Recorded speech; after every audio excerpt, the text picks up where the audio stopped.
大家好，我是田园，今天给大家分享一个南瓜小面包的做法。首先我们准备130克去皮的南瓜，先给它切成薄片，切好后先把它放到盘子里面，然后冷水上锅，开锅后用大火蒸20分钟左右。南瓜蒸好后，我们先把它放到干净的大碗里面，接着我们先加入30克的白糖，然后用擀面杖先把它们尽量捣碎一些。捣好后，我们先加入3克酵母粉，然后再加入20克的奶粉，接着我们用筷子先把它们充分搅拌均匀。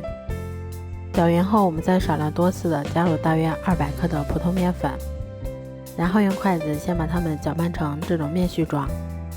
接着我们再下手把它们揉成像这种偏软一些的光滑面团。揉好后再给它盖上保鲜膜，让它常温醒发这2倍大。像这样体积明显变大，我们的面团就已经醒发好啦。接着我们把它移到面板上，先给它揉一揉，排出里面的空气，然后再把它轻轻的按扁一些。接着我们先把它擀成一张厚度约5毫米的长方形饼皮。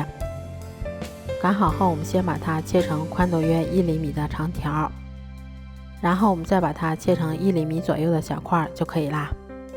都做好后，我们把电饼铛先预热刷油，预热好后再把它们依次放到电饼铛里面。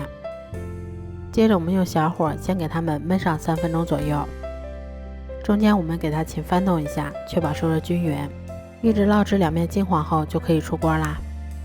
这样做出的南瓜小面包吃起来非常的松软香甜，而且还有一股浓浓的南瓜的香味儿。如果喜欢的话就试试吧。